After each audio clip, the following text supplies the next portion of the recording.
uvacha Manye Bhagavata Sakshat Parshadan Go Madhudvisha Vishnor Bhutani Lokanam Pavanaya Charantihi Vivideha Uvacha Manye Bhagavata Sakshat Arshadhan Vo Madhudvisha Vishnor Bhutani Lokanam Pavanaya Charantihi Vivideha Uvacha Manye Bhagavata Sakshat Arshadhan Vo Madhudvisha Vishnor Bhutani Lokanam Pavanaya Charanti.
Ladies?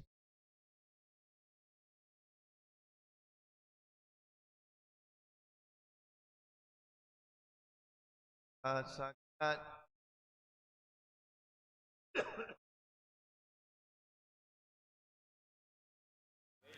Bhutani Lokanam Pavanaya Charantihi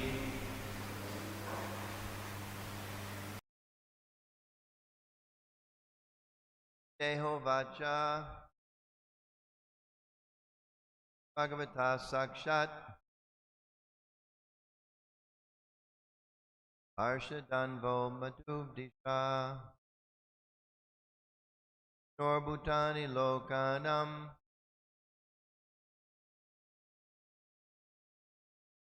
Word meanings Vivideho Uvacha King Videha said, Manye, I consider Bhagavataha of the Lord, Sakshat directly, Arshanam, personal associate, Sa, you, Madhudvisha, of the enemy of Madhu, Vishnu, Lord Vishnu, Bhutani, servants, Lokanam, of all the worlds, Bhavanaya, for the purification, Charanti, they move about.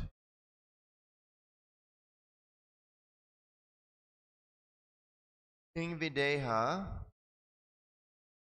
said, I think that you must be direct associate, Supreme Personality of Godhead, famous enemy and Madhu.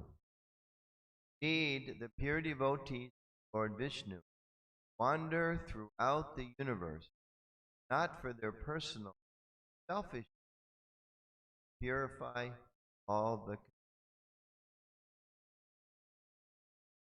chaos.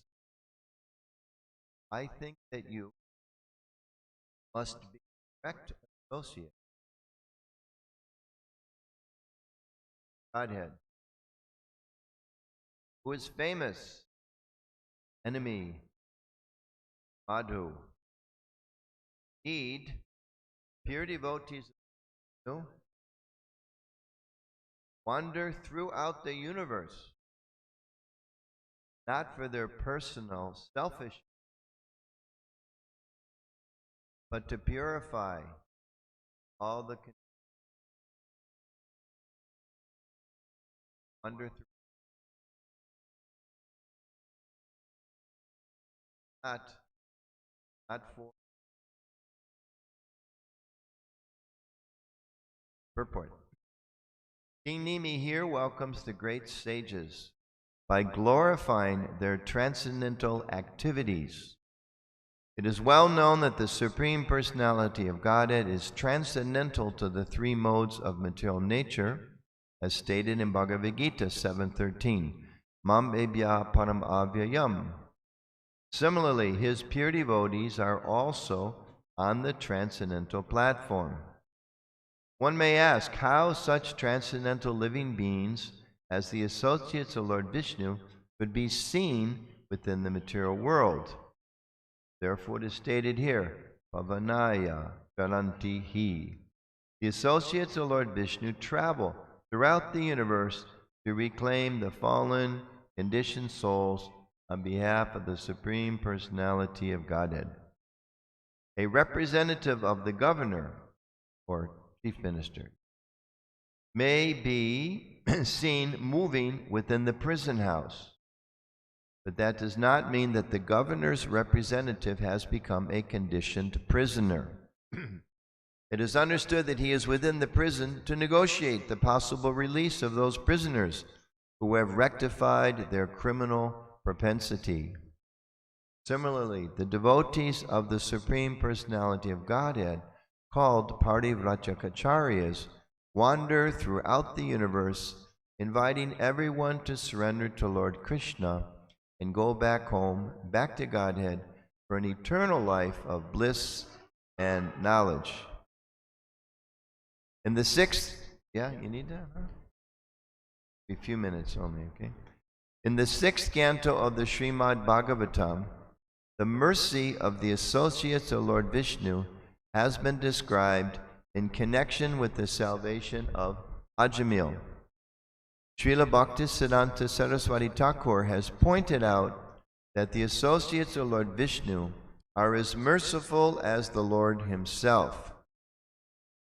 Even though the ignorant members of human society are not interested in approaching the servants of Lord Vishnu, the devotees of the Lord, without any false prestige, act to liberate the conditioned souls from their perpetual misfortune. Maybe just 2 minutes, then we'll turn it off, okay? You can let it go for another 1-2 minutes. Because when it rains, you have to close those windows, huh? Yeah. In the morning, there's a nice breeze. Om Ganantamandasha Jananjana Shalakaya Chakshur Minitamyena Tasmai Shri Gurave Namaha Shri Chaitanya Manobhistam Stapitam Yena Bhutale Svayam Rupa Kadamayam Dadati Swapadantikam Jai Shri Krishna Chaitanya Prabhu Nityananda Shri Advaita Gadadhara Shivasadi Gaur Bhaktivinoda Hare Krishna Krishna Krishna Hare Hare Hare Ram, Ram Ram, Hare Hare.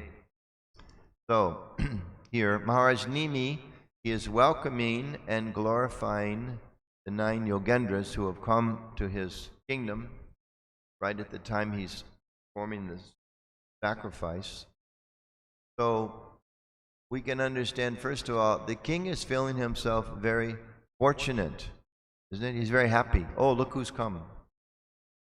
So in a similar way, we should also feel, just like I'm sitting here, by mercy of Srila Prabhupada and the Vaishnavas and all of you, I'm sitting here able to think and talk a little bit about the Bhagavatam. You're also able to sit and listen to the Bhagavatam. So we shouldn't take that for granted. Just like the king, he's just feeling, I'm so fortunate that I'm able to hear.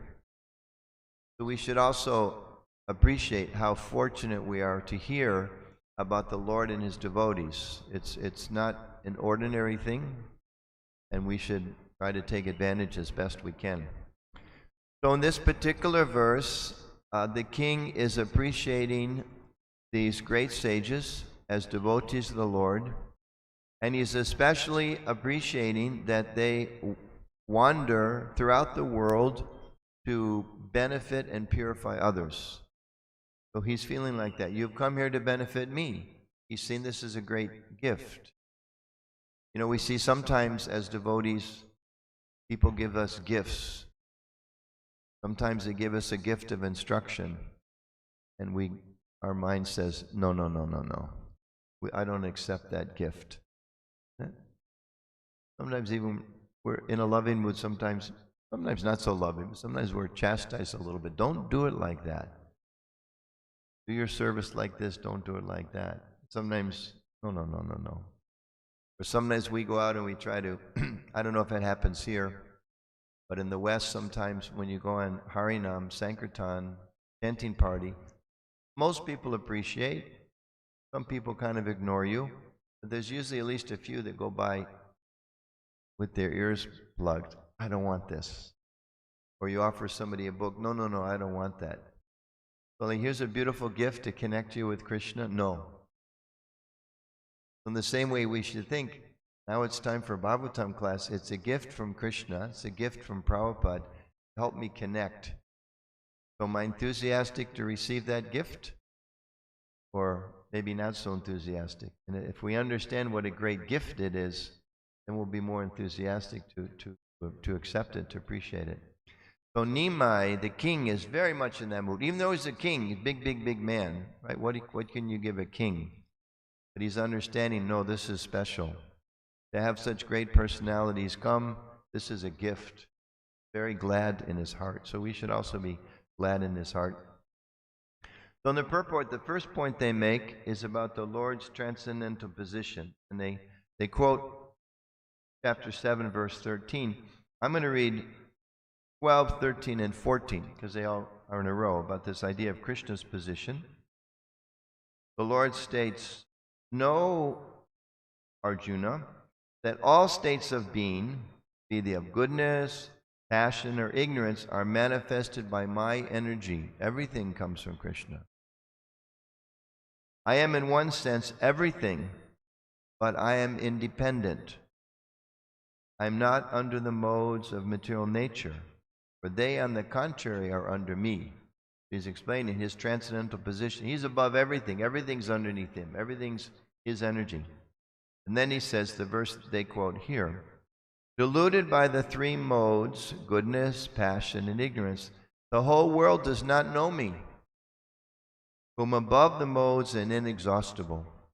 So he's controller of the world. He's the source of the world and all the modes of material nature. But he's explaining because people are bewildered by these modes of nature, thinking I'm this body, thinking sense gratification can please me, thinking that, oh, it's wet today, maybe that's good, maybe not, or it's dry today, maybe that's good, maybe not, or today I got a raise, that's good, or today I lost my job, that's bad. Just like over the weekend, today's very glorious, it's a wedding. A few days later, oh, not so glorious, we're having our first fight. Bewildered by the modes. Instead of just remembering, I'm Krishna's servant, he's the Lord. So then the next verse in this series, this divine energy of mine. So he says, I'm above it. People are bewildered by it. Then he says, this divine energy of mine, consisting of the three modes of material nature, is difficult to overcome. Because he just said everyone's bewildered by it. Now he says it's difficult to overcome, but then he gives the solution. But those who have surrendered unto me can easily cross beyond it. So again, in these three verses, he's explaining, I'm above everything. All the material energy comes from me. Everyone's bewildered by that energy, but you can get across it by surrendering unto me. So he's transcendental, and we can become similarly transcendental. We can get out of this material difficulties if we surrender to Him. Maharaj spoke part of his class yesterday. He was referencing 434, Tadvidi pranipatina pariprashnena sevaya upatekshanti te gyanam gyaninas tattvadarshinaha. That we should approach a spiritual master, inquire from him submissively, render service unto him, and he can give us this knowledge. So that's the very beginning of this surrendering process. We have to approach someone who's in knowledge. And then through that, approaching the spiritual master, especially in our line, ultimately according to the Gita and the Vaishnava teachings, we will be engaged by the Acharya and his representatives will be engaged in the 9 processes of bhakti. The 9 processes of bhakti begins with hearing, chanting, remembering the Lord, serving the Lord's lotus feet, praying, etc. All these different 9 processes there. And it's interesting to see how when we associate with the ISKCON society created by Prabhupada, continuing the lineage of the previous acharyas, everything is here, isn't it? You walk in the door and you immediately are serving the deities by seeing the deities, appreciating the deities. Isn't it? You stay for a moment or two, you're going to hear some philosophy. And most people, they'll also chant in some way or the other, Jai Shri Krishna. Just like we had a doctor appointment the other day, and I asked the doctor, I said, actually the medical administrator, I said, please send me your phone number. Send me a text. So he sent the text, Jai Shri Krishna. I don't think he sends that message to all of his patients, but because he knew we were devotees, he sent that message, isn't it? So I'm just a humble servant of ISKCON, but I'm wearing dhoti tilak, as Prabhupada asked. So by that association with Prabhupada and Prabhupada's servant, he's glorified, he's chanting. So our whole process is, our whole culture is designed by Srila Prabhupada. So he had us do Guru Puja. That was Prabhupada's instruction. So we would meditate on him and his mission, which we'll talk more about in a minute. And he wanted deities installed, and he wanted temples, and even wanted restaurants so people could come and take prasadam, you know. Some people, they only come to the restaurant. I know in a temple I served at for many years, we created a Govinda's buffet, and we would put some books on the table free. We'd have a little sign, please take this book complimentary. So they would come to eat, but they leave with the book. They didn't necessarily come for the book. And after a few visits, they'd walk by the temple and they would say, what's in there? Oh, please come. Please come. And then many times they get attracted. Oh, this is so beautiful. Then we say, yes, come on Sunday. Even more food. And it's free if you come on Sunday. You don't have to pay. So then they make one more further step. And they come on Sunday and they see everybody dancing. Oh, yeah, please dance. Okay, now please sit down. Now please listen. Now take these beats, step by step. So the whole of ISKCON is designed like that, to engage people in these 9 processes of devotional service. If someone just comes here and spends some time, automatically they're engaged in the 9 processes, at least some of those 9 processes, many of those processes of devotional service. And Prabhupada would comment on these 9 processes, and he explained that you can do one or you can do all of them. They're all equally potent. And in the Shastra it explains that different great sages represent different processes, like Sukadeva Goswami. He particularly represents what? How did he describe? He achieved perfection just by what? No, Sukadeva. Kirtan, speaking. He spoke the Bhagavatam. This way his perfection was manifest. And on the other side, Parikshit Maharaj by hearing. Right? So different representations of these different ones. But Prabhupada also said, and we can see by the way he created ISKCON, we should try to do all of them, as many as possible. Maybe we're not ready to really surrender everything. That's a gradual process. That's the 9th. But we should be hearing, we should be chanting, we should be serving, we should be remembering, like that. Well, sometimes devotees, they think, well, I'll just do one. It's okay, but it's not what Prabhupada said.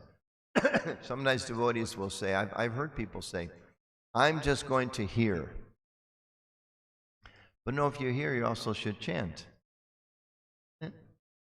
Or sometimes, even more troublesome, someone will say, I'm just going to chant.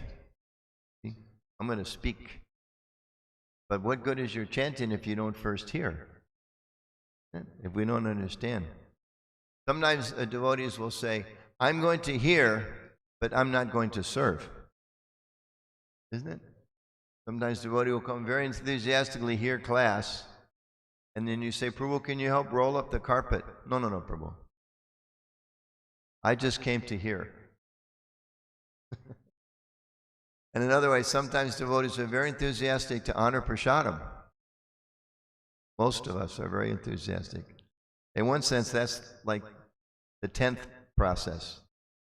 You could say, sometimes it's the first, right, to take prasadam. But then sometimes we say, Prabhu, can you help clean up after prasadam? No, Prabhu. Sorry, I have to go. That's okay. If they keep eating prasadam, that's all right. There's no sign that says you have to clean up if you come here to eat. Not required. It's not mandated. But it's natural, just human courtesy. If someone gives you a gift, you should reciprocate. But most people, they'll feel, yeah, I don't have much time, I have a few minutes. Even if they don't feel like that, if they go on eating prasadam, slowly their consciousness wakes up. And one day they start thinking, maybe I should help. Just like you read we're reading the Lilamrita morning. So you read some of the pastimes, early pastimes of Prabhupada preaching in the West. He was doing everything. He was doing everything, even when he started the temple. And once in a while, some devotee would say, he was called Swamiji in those days, Swamiji, can I help? At least once Prabhupada responded, I was waiting for you to ask. I think it was either the first initiation or maybe the first wedding, one of those. Prabhupada did everything, and then everybody left. Yeah, Smriti Krishna, everybody left. He stayed to clean up. They all left. No, that's not very conscious. So in a similar way, we want to hear, but then also we have to chant. We should share with others what we've heard. So during the day in the temple, in our homes, even in the workplace, we have to be a little sensitive there. We should also be chanting. Prabhu, I read last night in Krishna book, the beautiful story, Krishna dancing with the gopis. Or I read how Krishna dispatched Aghasura. Did you know his mouth was as big as a mountain? Yeah. It's like many times it's hard to create the culture, but it's described like in Krishna's, in the Bajari room especially, but like in the kitchen, other places, there shouldn't be any Gramya Katha. Sometimes we have to talk ordinary things. Where's the car keys? Did you pay the gas bill? But that's also in connection with Krishna. We should try to make sure we're hearing and chanting throughout the day. All 9 processes of devotional service, especially service mentality. Very important. Hearing, chanting, remembering, serving, right? Tadvidhi pranipatina pariprasnina sevaya, right? And Prabhupada also, sometimes scholars, they comment, one of Prabhupada's special contributions, things that he really clarified and drew attention to. Prabhupada rarely translates bhakti as devotion. When you see the word bhakti, what does Prabhupada, most time, how does he translate that? What does he say? Devotional service. Devotional service. So sometimes people think, well, I have devotion, but where's your service? Isn't it? Just like mundane example, let's say someone's married, husband's married, maybe he has a job, maybe the wife She's at home taking care of the house, taking care of the children. The husband goes outside and works, makes some money, and then he spends it all on himself. She says, "Hey, Prabhu, or Baba, or Dear, or whatever, where's the money?" He says, "I needed to spend it on myself." She says, "But I thought you were going to maintain the family." No. I give you my love, my bhakti, but the money's for me. I've given you my heart. What more do you want? So the same way, sometimes we think, "Oh, I love Krishna." Well, then what are you doing for Krishna? Isn't it?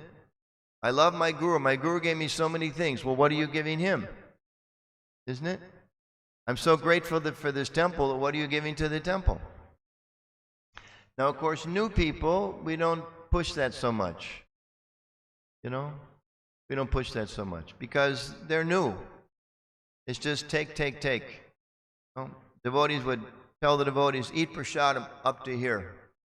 He would personally go from person to person. These young people, they just walked out of the material world. Many of them, they were taking drugs, meat eating, they're doing everything you're not supposed to do. But Prabhupada, such a great acharya, he's going from person to person, personally serving. Or he's walking along, telling the devotees a little more senior, "Give him more. Just take. Just giving. And then when they become a little awake, Prabhupada says, "Okay, now you help me give to others." So this service mentality is very important. Prabhupada was asked in Hawaii once. I was trying to remember the number exactly. Maybe some of you know it, but he was asked, "Prabhupada, if someone engages in Krishna consciousness, if they chant Hare Krishna, but they have no service mentality, can they also go back to Godhead?" Prabhupada said, "Yes."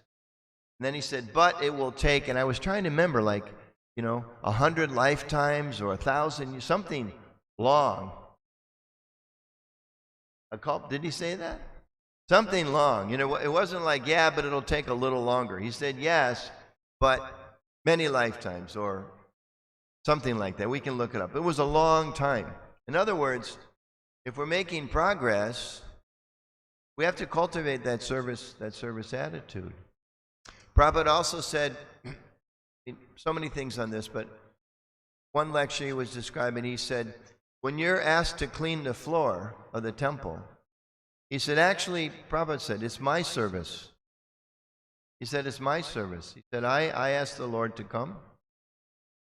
I'm the founder of this institution. It's my service to make sure the floors are cleaned, but I'm asking you to help me. So when we are cleaning the floor, cleaning the pots, doing some other, yesterday this question came up, menial service, or what seems to be small service, we shouldn't think it's a small service. We should think, Prabhupada gave me this service. My guru gave me this service. The temple authorities who are representatives of Guru and Krishna, they gave me this service. And if we think like that, Prabhupada said we should run from service to service to service with enthusiasm, seeing, oh, this is my connection to Krishna. Someone says, Prabhu, can you, clean the floor, or go pick up some paper, or go in Harinam. We shouldn't think, oh, I had another idea. We should think, oh, how wonderful. I have this opportunity. Srila Prabhupada said, devotees are the greatest opportunists. We look for opportunities, just like a businessman, isn't it? Businessman looks for, wherever he sees some, oh, can I make money here? Can I make money there? So similarly, devotees looking, can I make spiritual advancement here? Can I render some service there?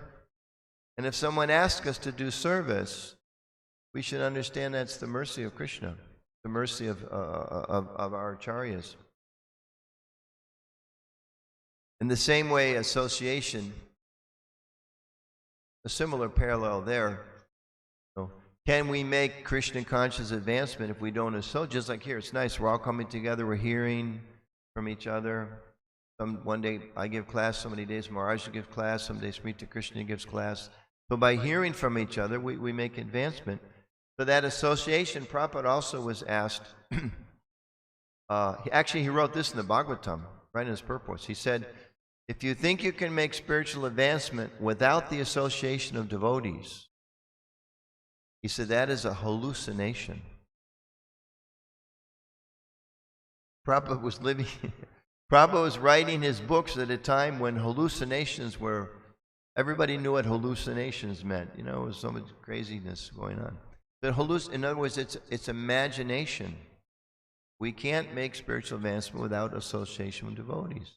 And of course, there's rules of etiquette. We talked about that a few days ago. Raj was speaking about that, I think, in his class, about proper etiquette.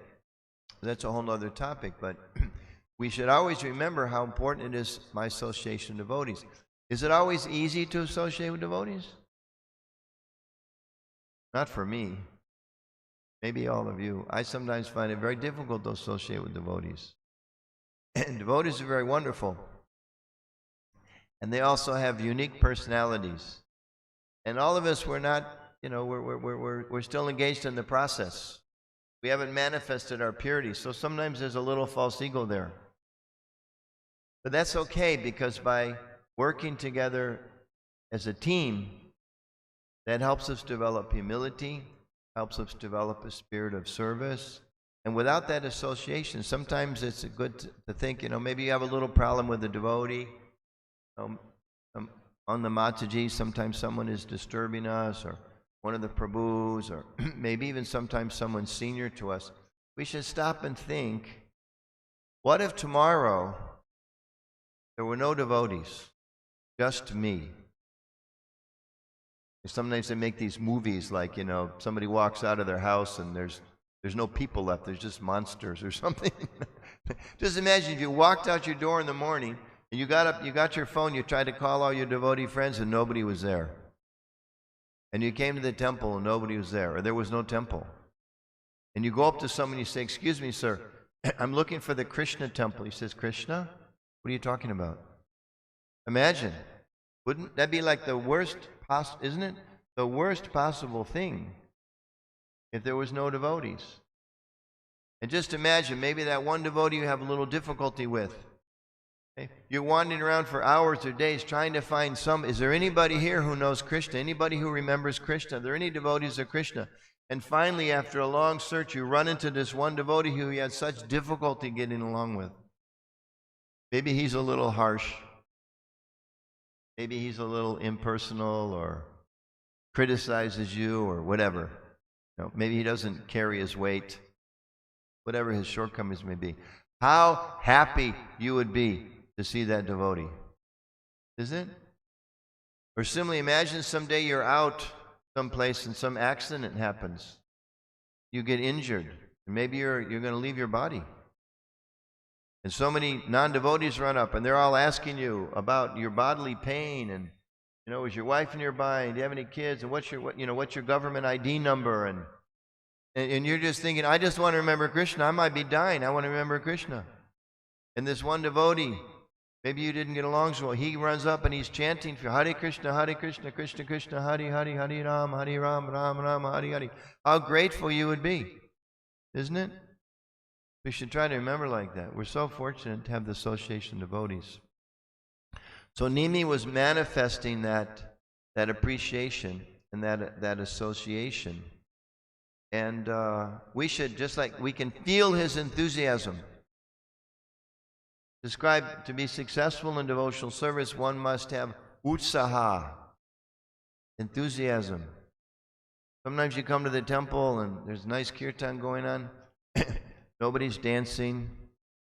You look around, he's not dancing, nobody's dancing. The ladies, nobody's dancing. Why should I dance? Isn't it? But Krishna's there. Isn't it? Lord Chaitanya's dancing. If nobody dances but Gaura-Nitai and you should dance. Right? Sometimes we may come to hear class. Nobody's really paying attention. We should pay attention. Sometimes it's time to do some service. You know, Prabhu, it's your turn to clean, maybe in the Brahmacharya ashram. I don't know how they do it here. You have schedule Monday, Tuesday, Wednesday. Who cleans the bathroom, the toilet room? Maybe my day is Thursday. I go in, I know that Prabhu on Wednesday, he never cleans very well. He doesn't throw out the trash. He doesn't clean this in the corners. But My day, I'm so fortunate. When I first went to the Hare Krishna temple, not the first time, but one of the first times, I was some devotee, they gave me some prasadam, I sat down, and he started preaching to me about how this food is non-different from Krishna. Just eating this food, you become spiritualized. And I was going to so many yoga clinics and Zen Buddhist retreats and Christian meetings and so many things. Nobody ever had that much enthusiasm. I'm thinking, this is a really amazing place. He's just by eating, you get purified. I think, wow, this is special. And then I finished eating. He said, go wash your hands. And I went in this little sink room, and there was a brahmachari. I remember it was an African-American young brahmachari. He was wearing a gamsha. I'd never seen anybody wearing a gamsha before, but he had a gamsha. That in itself was unusual. And he was on his hands and knees, and he was cleaning the floor. And he started preaching to me from the floor in his gamsha. He said, you know, in this Krishna conscious practice, even you clean the floor, even you clean the toilets, you're making spiritual advancement. And I thought, this is totally, absolutely amazing place. I have to learn more about this. So that's the spirit of devotees, you know. Prabhu, can you clean a pot? Yeah, I'd love to clean a pot. You know, can you help sweep? I'd love to sweep. Oh, nobody did this today. Let me do. Oh, look, Krishna left this piece of paper on the ground for me to pick up. Thank you, Lord. You know, if someone's second initiated, you get a phone call. Prabhuji's, so-and-so Prabhu can't come and dress the deities. Can you come? The mind naturally goes, oh, I had so many other plans. That's the mind. We should think, oh, wow, Krishna's giving me an opportunity for more seva. I've already done 9 hours today, but he wants me to give 10. Thank you, Lord. Try to develop that mood. We should look at the lives of our acharyas. You know, Prabhupada, practically we hear, he only slept a couple hours a night. We can't do that. But what was the mood? He was pushing himself. So here in particular is described about service of the 9 yogendras. Particularly it describes how they wander throughout the universe, not for their personal selfish interest, but to purify all conditioned souls.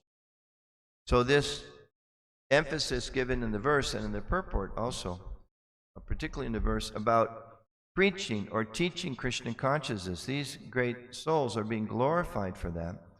And it's explained that actually it's a quality or the activity of a devotee. So as we're becoming devotees, it should also become our quality. It should also become our activity, that we also take up this process described in the Gita, many places, but just a couple references, English only. The thoughts of my pure devotees dwell in me. Their lives are fully devoted to my service, and they derive great satisfaction and bliss from always enlightening one another and conversing about me. So the devotees always want to talk about Krishna. They want to teach others about Krishna. They want to preach about Krishna. In the 18th chapter also, the Lord says, one who explains the supreme secret to devotees, pure devotional service is guaranteed, and at the end he will come back to me. So we explain Krishna consciousness to others. The Lord says that in the end, he says, pure devotional service is guaranteed. Just like you go to the store, you buy something, and some new iPhone or something, right? Ever. And they say, full guaranteed. It doesn't work, they promise, no, we'll make sure it works. But Christians, don't worry. We'll make sure that it works. Guaranteed. Pure devotional service is guaranteed. If what? If we explain the secret of devotional service to the devotees. And at the end, we'll come back to me. Now, sometimes we think, okay, that just means among ourselves. And that's especially important. Maybe turn it on for a couple more minutes. On and off a little bit, the air. Getting stuffy now. Yeah, a few minutes. It's just because the noise is distracting, but the fresh air is nice. Maybe.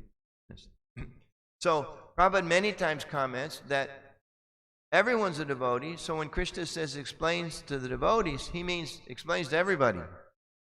Maharaj also talked about that a little bit yesterday.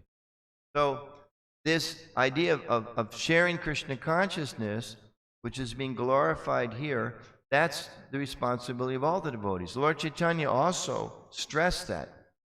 We happen to be in India, so this verse applies to all of you. I don't know the shloka, but most of you probably know it. He says those who are born in India especially, yeah, should take up this mission of sharing Krishna consciousness with everyone. He gave that instruction. And Srila Prabhupada, who knows how many purposes did Srila Prabhupada write? We have the 7, I just gave it away. There are 7 purposes of ISKCON. Yeah, you know that? 7 purposes. If you don't know those, you should take a look, study those. So the first one, anybody know the first one? What's the purpose of this temple? What's the purpose of our society? What's the purpose of us? What's the mission of Prabhupada? We know? I know. Anybody can say? To systematically propagate spiritual knowledge to society at large. Okay? To systematically propagate spiritual knowledge to society at large. That's our mission. That's the first part.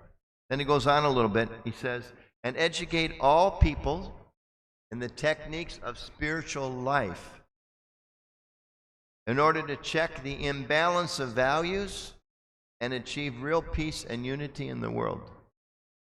Sometimes people might ask, well, what's the purpose? You know, why are you Hare Krishna? Well, we're trying to achieve peace and unity in the world by teaching spiritual techniques and propagating spiritual knowledge to all people. It's a beautiful purpose, a beautiful mission. So as members of ISKCON, we should understand this is the mission, this is the purpose.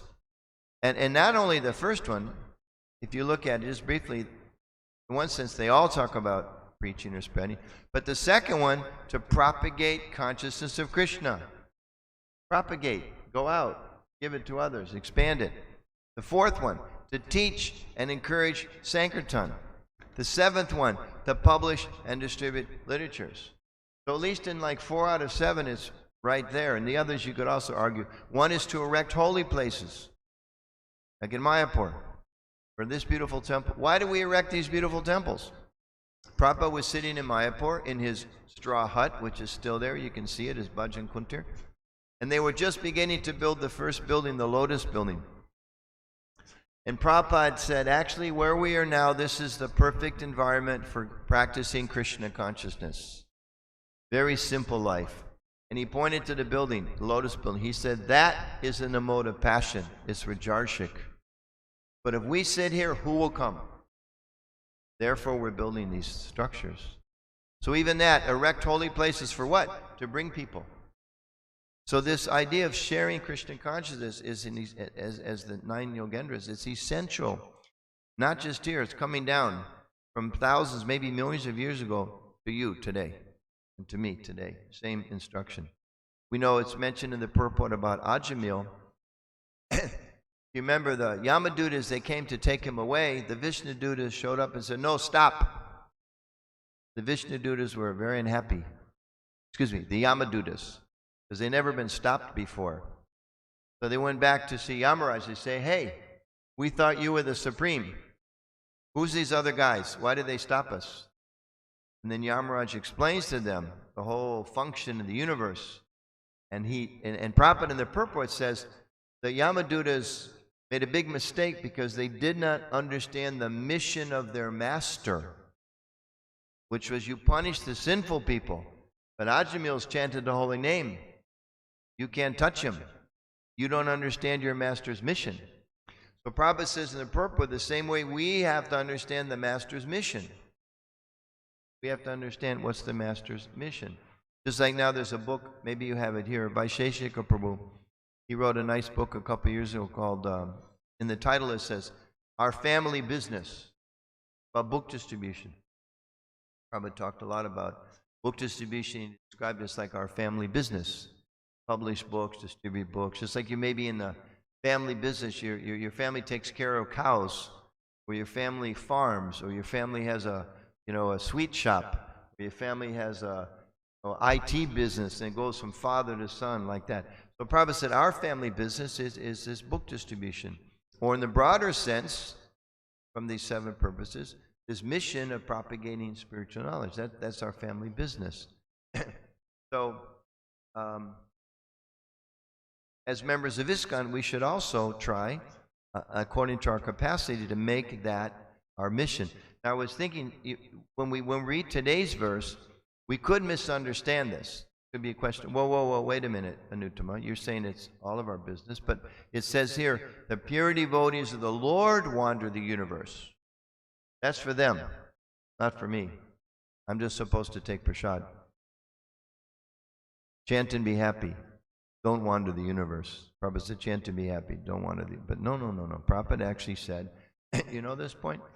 Prabhupada said, actually, all of my devotees are pure devotees. That's a quote. That all of my devotees are pure devotees. And he gave the example like a mango. You can have an unripe mango and a ripened mango. Are they both mangoes? Yeah. Are they exactly the same in quality? Not exactly, because this one hasn't ripened. But if it stays connected to the tree under the proper conditions in the sunshine, it will also become ripe. So he said, because everyone in our movement, we're engaged in pure devotional service. There's no other motive. We may have mixed motives, but when you worship the deity, it's pure devotional service. When we hear the class, it's pure devotional service. We're not so pure, but the process is pure. We know that example. Prabhupada said, you take some iron, you put it in the fire. Fire is pure, the iron becomes just like fire. So in the same way, as long as we're in this we keep our connection, guaranteed, we read earlier, guaranteed we'll become pure devotees. So we shouldn't think, okay, this mission or this instruction is not for me, but actually Prabhupada said, no, we're all pure devotees, and therefore, in one sense, if we stay connected, we go away, we're finished, extinguished. But if we stay connected somehow or other. So therefore, Prabhupada, he actually encouraged all the devotees to set this order of spreading and sharing Krishna consciousness. Especially, like say, this month, it's Gita Jayanti. So Smrita Krishna Prabhu was explaining to the congregation on Sunday, please take a book, and like that. So actually throughout the year, but especially now. But again, we shouldn't think, oh, I'm too old, I can't preach. Or I'm too young, I can't preach. Or I'm a Mataji, I can't preach. Or, I'm just a brahmachari, I can't preach. Or I'm just a grahasta, I can't preach. Or I've only been a devotee 15 years, I can't preach. Or I've only been a devotee 15 days, I can't preach. Or I only speak Tamil, I can't preach. Or I don't speak Tamil, I can't preach. Or I only went, I went to university, my mind was bewildered by materialistic things, I can't preach. Or I never went to university, I can't preach. Isn't it? Or I'm still a student, I can't preach. Or I don't have a good income yet, I can't preach. Or it's Tuesday, how can I preach on Tuesday? It's raining today, I can't preach today. Oh, it's sunny today, I can't preach on a sunny day. Or prasadam was not enough today, how can I preach today? I have no prasadam. Or Prabhu, too much prasadam today, how can I preach? Or I'm not qualified, how can I preach? I'm not qualified. None of us are qualified. Who are we to glorify Krishna? What can we say? We have a body, the Bhagavatam says our bodies are made of bile, mucus, air, even the bodies, in one sense, terrible. But in the other sense, it's a mystical machine. The human body, it's mystical. We keep talking about prasadam. You put prasadam in, what happens then? We have no idea. How's that food digested? I mean, science has some sense, but they don't really understand. It's mystical. And the ultimate purpose of this mystical body is to serve Krishna. And the ultimate service to Krishna, he says, is to try to share knowledge among the others. So we should try. And again, not think that we're not competent. If you read about, again, Lilamrita, the early days, Malati and Shyamasundar Prabhu, they had the first child in ISKCON, Saraswati. Just see Prabhupada's idea. Prabhupada said Saraswati is also a preacher. He was about 2 or 3. And Prabhupada says she's also a preacher because people ask her, who is Krishna? And she says, Krishna is the Supreme Personality of Godhead. So she's preaching according to her capacity. Like this devotee, young brahmachari, is cleaning the floor in the sink room, telling me how this is transcendental. It had such a powerful effect upon me. So also, there was one time Prabhupada was giving a darshan. There was a group of devotees there. And Prabhupada said, I want all of my disciples to open temples. All of my disciples. And one young lady raised her hand and said, Prabhupada, even the girls? Because he said, all my disciples, and there's like so many ladies there. Prabhupada said, yes, why not? Even the girls. And elsewhere, Prabhupada said, when they're preaching, the girls are as good as the boys. So we shouldn't think, like sometimes I know it's interesting. I come here and I kind of feel like, who's going to listen to me? I'm just some fallen white guy from the West. And sometimes devotees say, no, no, no, you're a white guy from the West. You should definitely preach. Dancing white elephants. See? And if you come to America sometimes, if you have like a, Indian body from, that's actually, in one sense, more powerful, because people say, they don't think, you're just some crazy convert to some other religion. No, this is authentic. My grandmother worshipped Krishna. See? You all can speak like that. I don't know if your grandmothers all worshipped Krishna, but that carries some weight. But it doesn't matter, white, brown, black, male, female, doesn't matter. We all can preach. And even like little Saraswati, she was just a few years old. And also in the Bhagavatam, Prabhupada writes that it's one of the desires of the spiritual master. He says, he said it's the desire of the spiritual master, not just that the disciples hear and chant and dance, but also that they preach, that they teach. So it's being described in this verse. So we should all try. There's many different programs. There's Harinam. Well, we go in Harinam, it's preaching. People hear the holy name. They're purified. We may think, oh, how can I go on Harinam? I don't sing very nicely. It doesn't matter. Srila Bhaktisiddhanta Saraswati Thakur, from what I understand, he was a little tone deaf. But still he would sing. He would still chant. But maybe we're a little tone deaf. Okay, so don't chant so loud. Others chant more loud. But if you're the only one, chant loud. We may think, how can I play drum? I'm not so good. That's okay. Good enough. He plays very nicely. I can't play so nice. But if nobody's here, I can go boom, boom, boom. Boom, boom, boom. Little Saraswati, could she quote Shastra? No, but she could say Krishna is the Supreme Personality of Godhead. So there's Harinam, there's book distribution. When people come to the temple, by caring for them, making them feel welcome, showing them the deities, that's also preaching. Even like we may think, well, I'm a pujari. Am I preaching? And the deities are always dressed so beautifully. Our meditation can be, in part, let me dress the deities beautifully, because then others will be attracted. They'll see Krishna. And then also when someone comes, okay, I shouldn't think I'm a pujari, I just worship the deity and go away. Well, why are the deities here? So that people can come and get purified. So if someone comes to the temple, I shouldn't think, oh, I'm a pujari, I don't talk to anybody. No. Wow, you come to see my Lord, how wonderful. Please, let me bring you to the Lord. Thank you, Lord. Now you've fulfilled my pujari service today. Again, going back to Vaisheshika Prabhu, he's doing some wonderful things with book distribution. Created what they call Sankirtan festivals. And they tell all the devotees in the community, everybody come. They have a big festival once a month. And everybody comes. And some devotees, they cook. Some devotees, they pack lunches. Some devotees, they drive. Some devotees, they load the books. As many as possible go door to door, but do like the backup service. That's also preaching. Prabhupada even quotes this expression, army works on its stomach. So how can we preach if there's not wonderful prasadam? So that's also connected. And I know just a few miles from here, there's Tirupati temple. Have so many brahmacharis.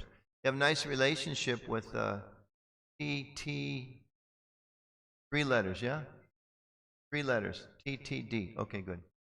And you go to the temple and there's like the Hare Krishnas. ISKCON has a table, so many places. That doctor I mentioned the other day, I think Sunday feast I mentioned, we met Delhi. He explained he came out of the Tirupati temple and they sold him a Bhagavad Gita. And then over time he became a devotee. So there's so many different varieties of ways, and like with this Sankirtan festival, men go, women go, ladies go. And especially there's a lot of young men here. Especially the young men. I'm an old man now, becoming older day by day. Especially the young men, it's your responsibility to serve humbly. I want to look at anybody in particular, but all of you, especially the young ones, and the young at heart. Yeah. The young and young of heart. It's our duty. Have a lot of energy. Young men have a lot of energy. Young women also have their particular. Women are very good in preaching. Probably one time a lady asked Prabhupada, how do we preach? It was supposed to be so humble. Prabhupada said you should be like a lamb in the temple and a lion when you go out to preach. Said like that. Someone may think, well, I'm a chaste lady. I'm taught to kind of be a little quiet, or my nature is a little quiet. Prabhupada said, that's okay. You be like that in the temple. When you go out, you should preach with some enthusiasm. Yeah. Families can go out. So especially the young men, as many of you here, we should try to see how can I teach and share Krishna consciousness. And if I do, I make rapid advancement. Prabhupada also said it's the test of our advancement, how much we care and we strive to share Krishna consciousness. You should be seeing that I'm enthusiastic to do so. At one time, Prabhupada said, if you want to please me, it's in the fourth canto, says, if you want to please me, you should preach vigorously just as I am doing. Vigorously, vigor. Young men have a lot of vigor, right? Like when he starts playing the drum, Some of us might get tired, but young guy, the more they beat the drum, they get more energy. So that power, that's a good thing. So we should, materialistic people, they want to use vigor to make a lot of money. They want to use their vigor to become famous. They want to use their vigor to conquer the world. So that energy is there, but that's misuse. Use that energy to serve Krishna, to share Krishna consciousness. So the main point of this verse, clearly wonderful verse, Maharaj Nimi, he's appreciating, he's so happy these stages have come. He's so grateful for the association. So in summary, we should also feel so grateful for the association of devotees, for the opportunity to engage in devotional service. We should try to do so with enthusiasm. We also remember that it's a symptom, describes the activity of a devotee. We want to be a devotee, isn't it? So the activity of a devotee is they wander the universe. They wander Chennai. They wander India. They wander the neighborhood. They wander among them friends. They wander among the world to try to spread Krishna consciousness according to their capacity. We're not the 9 Yogendras. We don't have that much potency. But if Saraswati had potency, nobody can think I can't preach. It's a historical fact. Prabhupada says she is preaching. 3-year-old little girl, Krishna is the Supreme Personality of Godhead. So she can do, we can do. Okay, even one could say Prabhupada, he's an old man, 70 years of age. By the time he came to America, he's 70 years of age. What can one old man do? Well, he had so much money. He had so much influence, so many contacts. None. Nothing. His enthusiasm and his desire to please the spiritual master. So, stop there. Thank you for listening attentively. Any questions or comments? Initially, when Prabhupada started the movement, it was very small. Devotees were like family. Cleaning. Yeah. My personal experience that when we were small in the old temple, it's a small house. As the temple becomes big, we become impersonalists. We say, oh, you do your service in your department, my son department. Why this change takes place? Why don't we have the same mentality what we have as an initial stage? Great question. I mean, part of it's just physical. He's over here, she's over there, upstairs room, downstairs room. So I think part of it is just what you've just done. We have to remind each other how important it is to stay together. And you're the temple president, manager, to try to arrange things. Just like I thought it was nice yesterday, so many devotees taking prasadam together. So to help facilitate those times to be together. One of the things they talk about in team building, I remember as a young brahmachari in Denver, I was in Denver, one time His Holiness Jayapataka Swami came after the book, no, he came in the spring.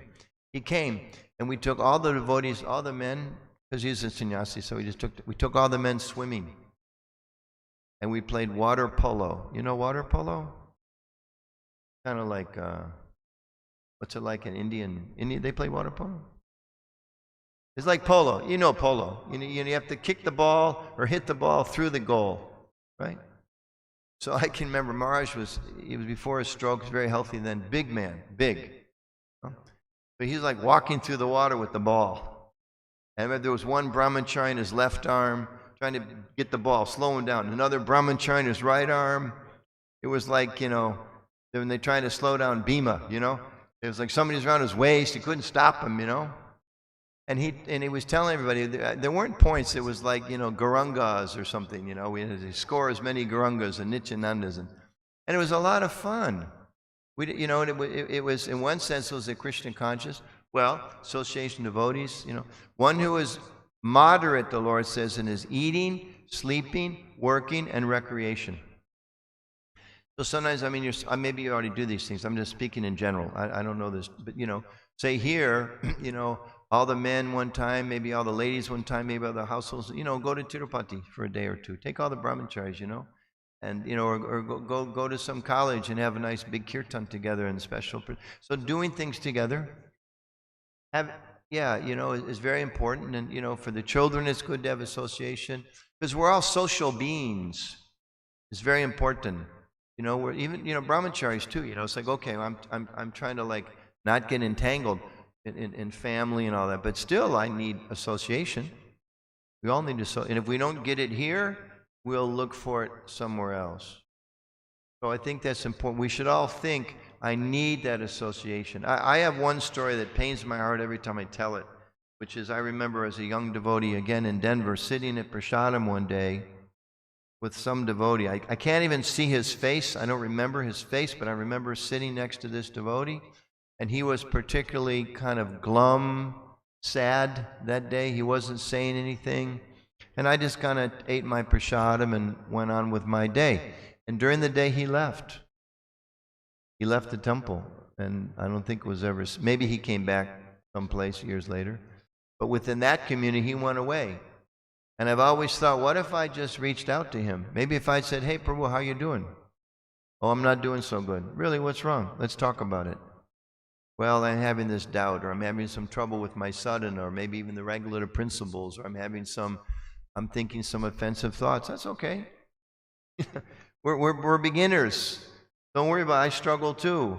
Tell me about it. Let's take a walk. Let's chant some japati. Let's go see the deities. Let's have a little kirtan together. Eat more prasadam. You're not feeling good? Okay, let me, I know the head pujari. I know he keeps some mahaprasadam in the refrigerator. Let me go beg some burfi. Let's you and I have a few burfis together.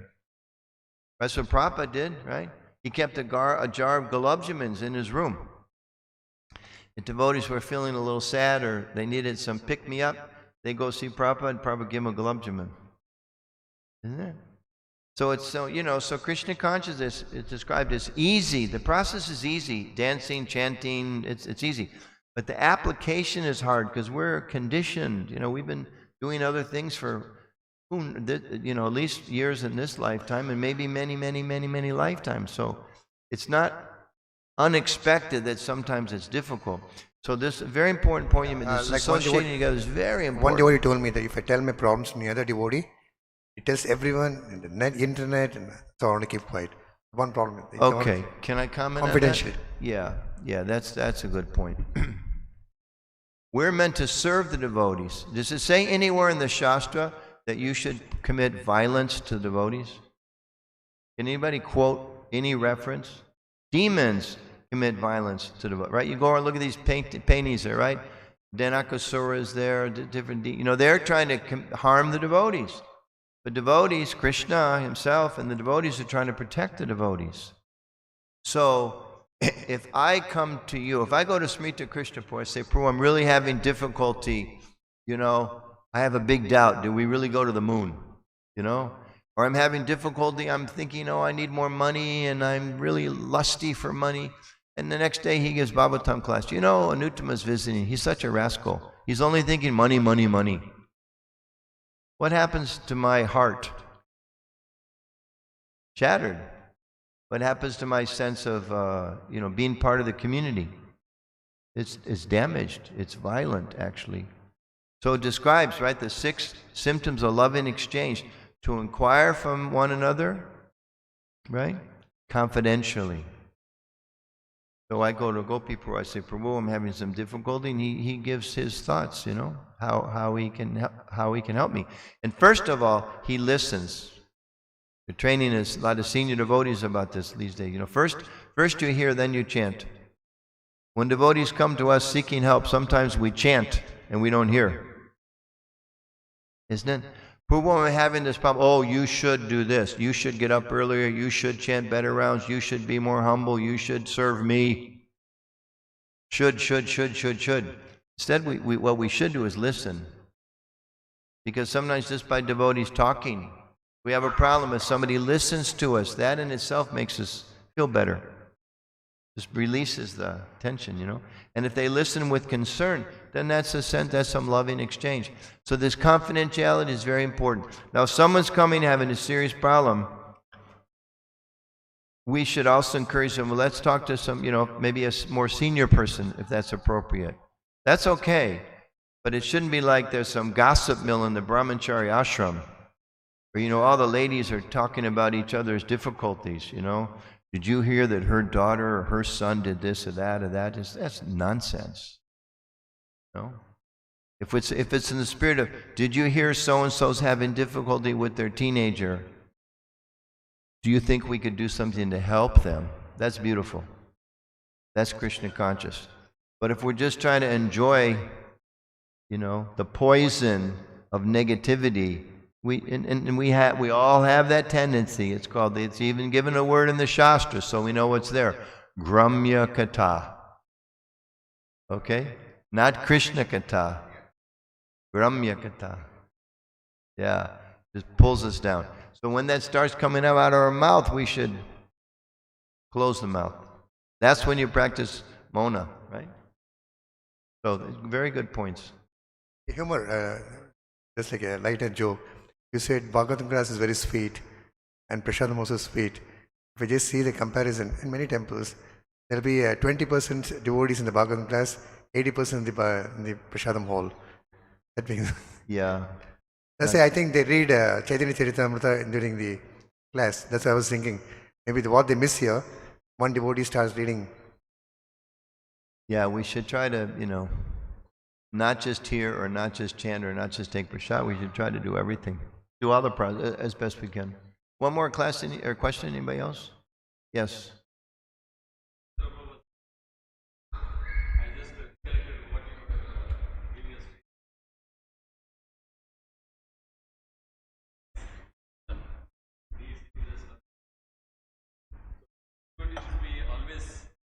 Take care of this nicely. Then we set examples and we'll be able to make juniors to follow us. But when the senior is wavered, then everything becomes opposite. So you're saying we should try to understand the needs, interests, and concerns of other devotees to take care of them. Their emotional needs, the spiritual needs, intellectual needs, yeah. And that means we try to see things from the other people's perspective. Like, let's say I'm a brahmachari, okay? But if I'm a mature brahmachari, I can also understand the needs of others. So if some lady comes with a little child, then I can think, oh, she needs a place to sit. Or I can think, oh, we should, this Mataji, let me get so-and-so Mataji to talk to her. I'm a brahmachari. Maybe it's not so good I talk too much to her. I can be friendly. I should be friendly. But let me, she has some nice questions. Let me get a senior lady to speak with her. Like that. So we should understand the needs, interests, and concerns of others. Yeah? Is that your point? We should also walk our talk. Yeah, that's a very good point. Walking our talk. We hear this word integrity. So we shouldn't just be... Prabhupada also, he used this term, armchair philosophers. Armchair means like, we say like in New York City, they have all these yoga studios in those days, uptown yoga studios where the rich people would go, and they'd sit in their big armchairs, and they'd talk about, yes, Ishopanishads say we're not this body, we are spirit soul, blah, blah, blah, and then they have a big cigar. So armchair philosophy. So philosophy actually means a way of life. I know in the West sometimes you hear our Hindu friends that aren't ISKCON people, and they'll say very proudly, yes, Hinduism is not a religion, it's a way of life. And I never say this, but I'm always thinking, okay, that's good, but why aren't you following that way of life? It's not that whatever way I live is Hindu. It's if I'm a Hindu, I'm supposed to be following some sadhana. You know, what is it? Some sadhana. You may have this sadhana, that sadhana. There's different philosophies, different schools, different something. But some sadhana. What is the sadhana you're following? I'm Hindu. It's a way of life. You know, I get up in the morning, I turn on the radio, I go to work, I come back, I watch the news, I talk to my kids, I go to sleep, I get up, I make more money. So I'm Hindu. No. I get up in the morning, I have some sadhana. I do. If I'm a grahasta, I do my work, and I'm giving part of the profits to support a spiritual cause. I'm studying Shastra. I'm teaching my children to be spiritual. That's the way of life. So in the same way, we just can't say, I'm a devotee, I listen to Bhagavatam. What do you do, Prabhu? I hear. Do you serve? No, I just hear. Do you chant? No, I just hear. No. If we hear, then we should chant. And if we chant, we should remember. And if we remember, we should serve. Okay? Beginning with prasadam. Prabhupada does say spiritual life begins with the tongue. So I've been exercising my tongue. Now you can all exercise your tongues. We'll go take some prasadam together, okay? I just felt like telling one small incident. Please. Practical. There was a senior devotee when I was a young devotee, and he was preaching to students what we should eat, what we should not eat. So in India, we talk in Hindi, small proverb. Pizza pasta, naraka rasta. Naraka rasta means when you take pizza pasta, the way to hell is open, the gateway to hell. So that newcomer was little, he said, I take in McDonald's and here and there. Then that day during prasadam, there was pizza and pasta. That new person asked, what is this? You just told you're taking. You have to be very careful. Yes. Pizza pasta, Goloka rasta. Because offer to Krishna. Oh, that's nice. Offer to Krishna. I like that, yeah. That's our philosophy. Just connect with Krishna. It's such a beautiful philosophy, whatever you're doing. You're a brahmachari, great, do it for Krishna. You're grahasti, you got 27 children, we don't care. Have 37, no problem, just make them all devotees, right? Bhaktisiddhanta Saraswati Thakur said, I'd have hundreds of children if I could be sure they were all devotees. Of course, he's a nice, sticky brahmachari, he's not meaning that literally, but he's making the point. What really matters is connect everyone with Krishna. Okay, thank you very much. Srila Prabhupada ki jai. Srimad Bhagavatam ki jai.